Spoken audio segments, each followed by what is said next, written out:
Karan Paul, thank you so much for your time. I love your film so much. Oh, Oh, thank you so much. it's Awesome. just, it's so much fun. It's just brilliant. Congratulations. Thank you. Yeah, it's great. Thank And it's you. very easy to tell from watching the film as well how much you love music and how much you can tell music can help tell a story. It's just brilliant. Loved it. So much to talk about. What was the seed? What kind of inspired this fantastic character, this story, which surprises you kind of with every kind of, round a corner.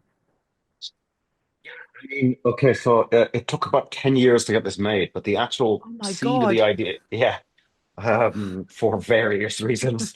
Um, Paul was involved for about 7 years ago. Anyway, we can get to that.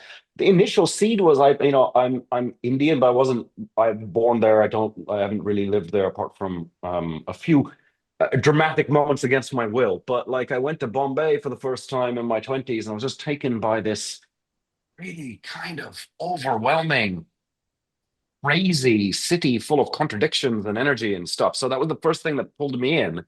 And then the character just sort of arrived. And in a lot of ways, like the film is about not having like a manual to do anything. So like how it sort of spun out was I just thought like in a traditional marriage setup in the morning, like the very next morning when the dude goes to work and she doesn't have a domestic bone in her body, literally what happens that morning. And it just sort of Mm. spun from that. And in terms of the kind of 10 years in the making, I think that that's the thing that so many people, I'm learning more and more about that the more, I get the chance to talk to people about it. It's about the commitment to making and telling these stories, particularly an independent film, and how long that journey can take as well. But I'm interested as well in terms of the almost the initial idea to what you ended up making. How different was it, or how did things twist and turn along the way in terms of what we ended up watching and enjoying, I guess. That in itself's a journey, I imagine. Yeah, I mean, it's pretty similar to the initial idea. Hmm. Paul knows this. Maybe I'm very maybe I'm a little OCD. I don't know, but like it's every sort of frame was drawn, and I think in cuts and I think in sounds, Wow. and there's no coverage in this film. So like there might be other scenes that we dropped, but within those scenes, there's no other shots. Wow. So it obviously in the process of development and then setting up with the right people, it got better. But in terms of the kind of general shape of the thing, I always had a beginning, always had that ending, and it was Yeah. always going to loop like it does. Paul, how did he sell it to you? What was the kind of initial conversation that you guys had about it? How were you brought into the project? Well, we were introduced via someone in my management team, I guess, as Khan said 7 years ago. And we just hit it off, I think, on a personal level, just chatting about music and Mm. maybe a little bit about film. And We I talked a lot had about been quantum interested. physics. Oh, did we? Yeah, And it was at Morandi that we met, I think, it the was at first time, right? Morandi. Yeah. Yeah, love that place. Are you okay with the audio from my It's perfect. AirPods? It's great. Okay. Yeah. Um, so yeah, I mean, we just hit it off, and then I had a real interest in getting into film scoring and just working in cinema in any number of ways. I've been interested in working in cinema. So I think we just talked about, hypothetically, I'd love to get into this field. What are you working on? I think he sent me some of his shorts that he'd done, and then I was just looking at those and trying to do some kind of test work, Oh yeah. rescoring pre-existing stuff, Oh, so that he wow. could get a sense of my ideas, I suppose. And then eventually he sent me the script, and as soon as I read that draft of the script, I was in love with the character, Mm. in love with the whole world, and just sort of, it's really Karen is the um, just a very genuine artist, and I feel like you can really sense it in every word of his film and every piece of work that I've seen him make. I think you can really tell there's just a very sincere, um, passionate artist with a true vision. So the film just really spoke to me as being something super authentic and utterly original. And then it's just been a blast, coming up with ideas since then. It's one of those films that you watch where you can't imagine anybody else being cast in those roles, those two lead roles. And if it had been, it would have been a completely different film, in terms of what it feels like just the embodiment that Radhika and the commitment she made to that performance in particular, because so much of it relies on non-dialogue, so much relies on, her physical presence and reaction and acting. It's beautiful to watch. What was that relationship like, in terms of kind of directing her, but also giving her freedom, I imagine, to kind of play with that character and to get that tone right, for it to hit right with the comedy and yeah, and how the audience would feel watching that performance. Yeah, I mean, she's amazing in it. I'm so proud Yeah. of her performance. And, I'd lived with the character for so long that it was when we finally were on set, it was like going to work with like the greatest imaginary friend every day. But she was, like you said, very committed. So she that didn't quite work in the way that I presented the performance to her before. She's very cerebral, she's very intellectual. And to me, the performance is like the film in general, it's rhythm. And I think of it Mm. like kind of music. So all these physical performances are kind of have their own natural rhythm and structure and beats to hit. So the task for us was to de-intellectualize it, constantly root the performance in the present moment in her body. So Mm. even though it's kind of choreographed, there's still this sense that everything this character does is sort of impulsive and created right in the moment. And so we did like 3 days us in London, and then on like the second day, she kind of completely clicked into it. And I remember her doing something, and she was like, I don't know what I just did. I've never worked like this before." And I was like, "And you nailed it." And then once that happened, we were kind of like symbiotic because I don't think anyone on the set understood the humor beyond me and her. So I was constantly like cackling like a hyena, and nobody knew what was going on, and it was just between me and her. And then yeah, within that, she brought so much to it, and it exceeds even my imaginary version of the character. And obviously the film title's an Iggy Pop song, and that idea that how much music did you write into the script? Because it's it's such a beautiful kind of journey musically in itself. You're kind of like, oh my God, some of it's familiar, some of it's you're kind of like, what's that? And you start straight away with that Howlin' Wolf track, and so you're already, like you say, you're kind of, it's almost like stepping into like a venue, and you've kind of got that sort of kind of bounce in your step because there's music, and it's like immediately you're moving with the film in a way. So I was interested to how much music you wrote into the script, and then Paul, for you, in terms of having that framework, which was so loose because the music is so varied. If that kind of meant that it gave you more freedom with the composing side of things, because it didn't need to fit too neatly in around each side of it. Sorry, that was a lot of questions. Mm. Sorry.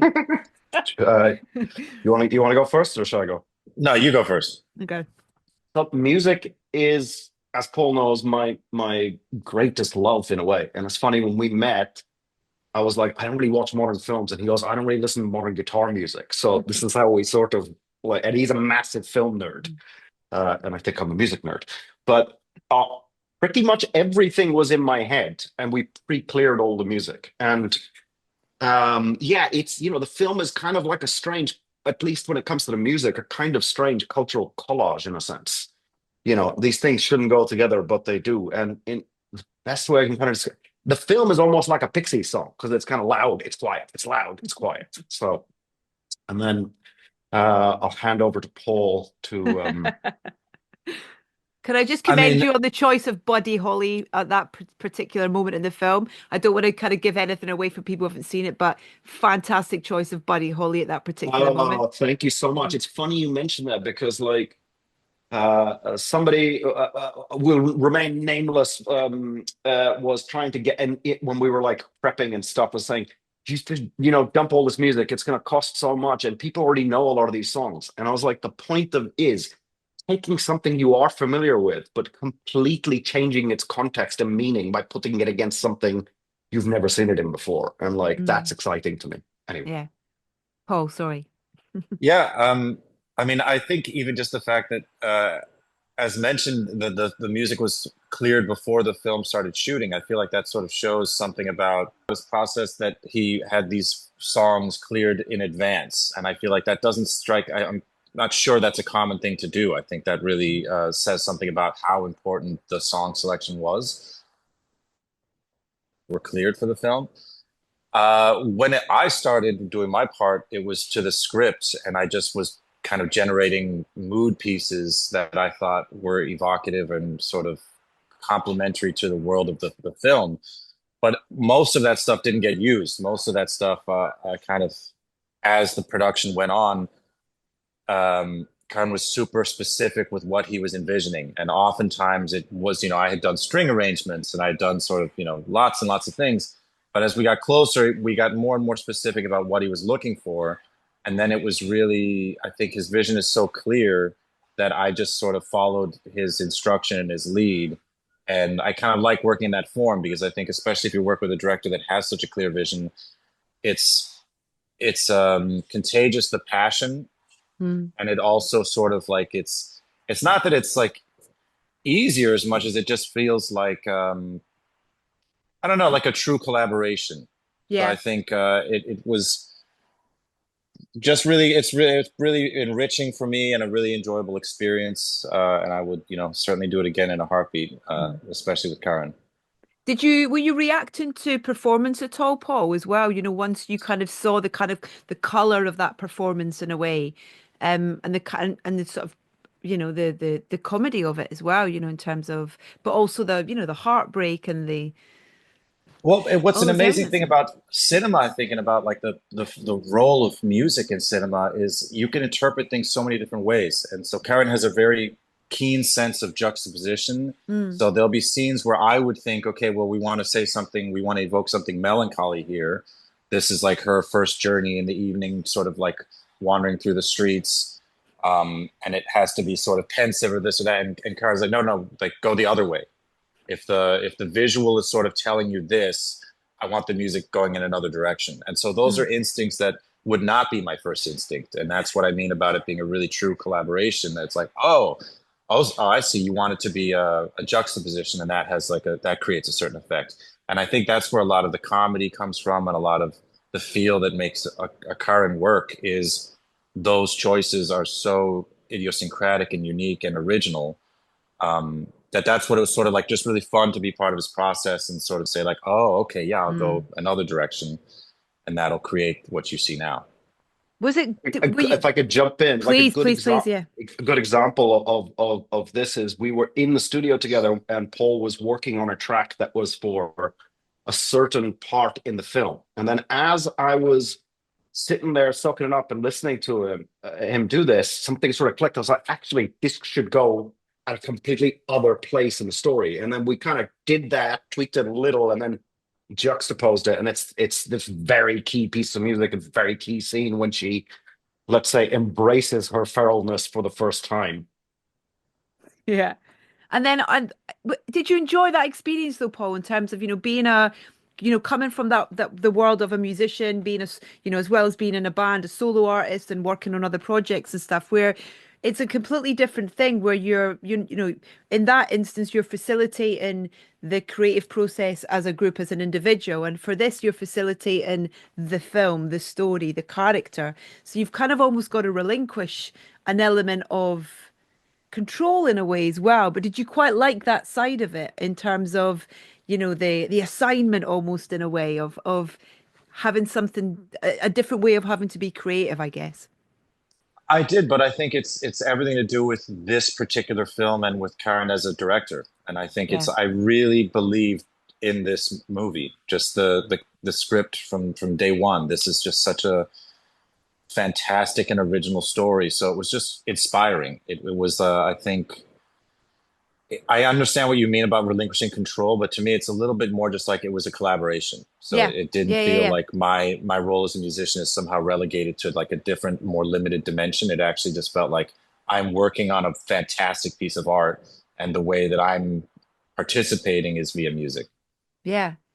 because it's always been, way back from when I was first introduced to Interpol in a way, visuals were such a big part of that storytelling as a band, in terms of the videos that you would release and how that was almost an extension of the story of the music in a way, almost kind of slightly reverse in terms of this instance, but it's clearly obviously something that's been important part of your journey.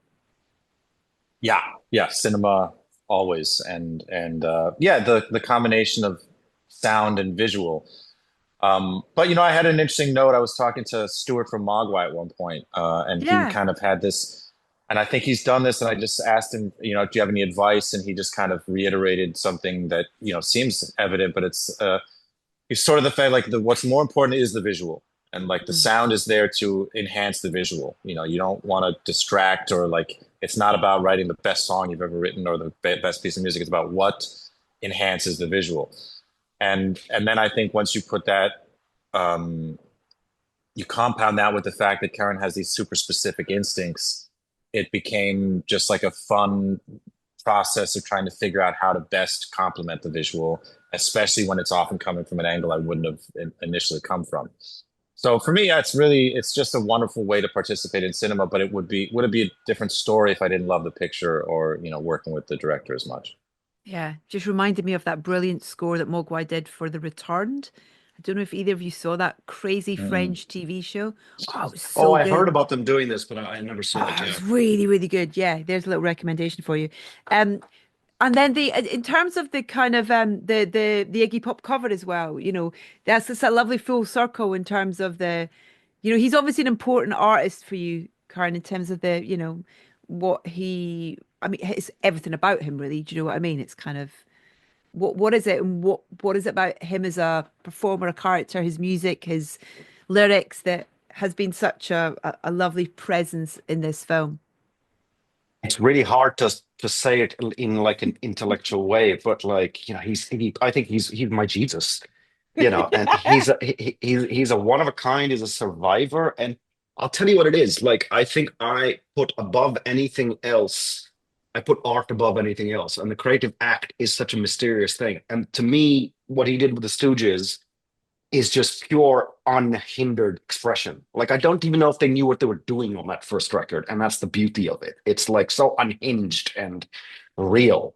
And I think when I'm writing something, I get very attached to a totem, let's say, or and it's also tied into a certain point in my life. And Iggy's always been there, but that was like me properly trying to sort of exercise him. I mean, I was listening to the song Sister Midnight at the beginning, and calling Sister Midnight, you got me reaching for the moon. So it's like I Mm. take I sort of get attached to lyrics and certain things out of context, and then it becomes like a breadcrumb trail to follow. Also, Paul, I don't know if Paul knows this, but when I was writing the film before I knew him, I listened to a lot of Interpol, and mainly this one song that he knows I'm obsessed with, which is called Lights, which Hmm.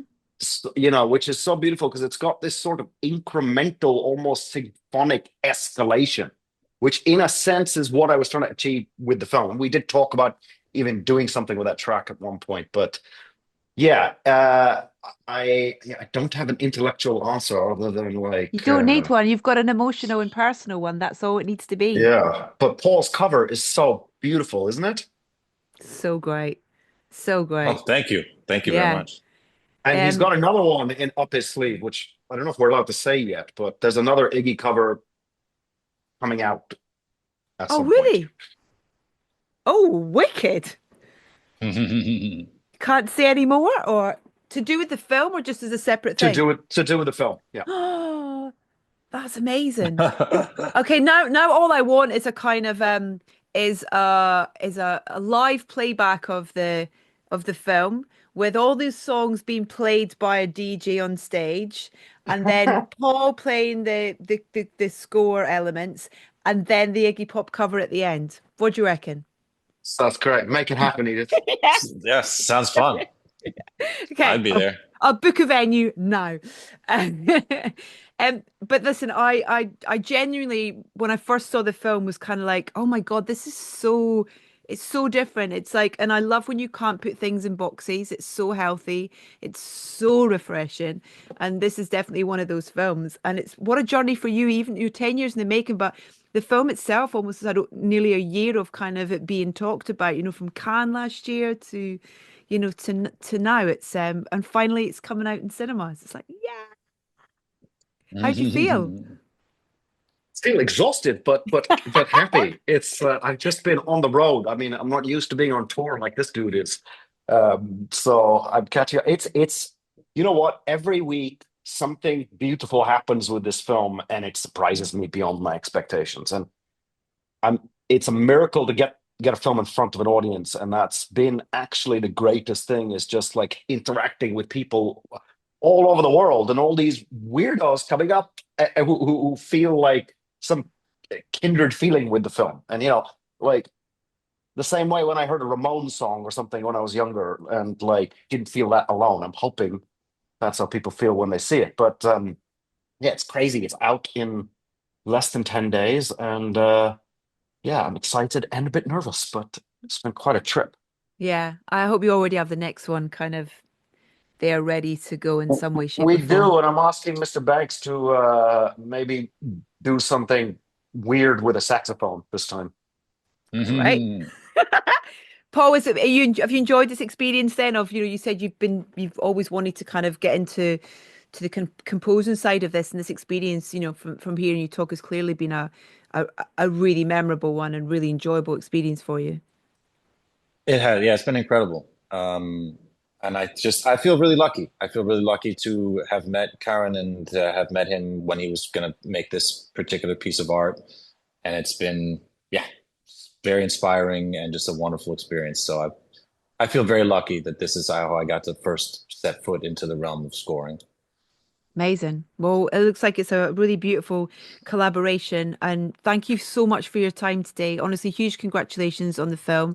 I really appreciate you taking the time to chat to me and answer my random questions. But thank you so much. It's huge congratulations. Thank you so much. All right. Take care. Thank Have a you. great day, guys. Thanks a lot. Bye. Bye. Ciao. Bye bye. Thanks, guys. See ya.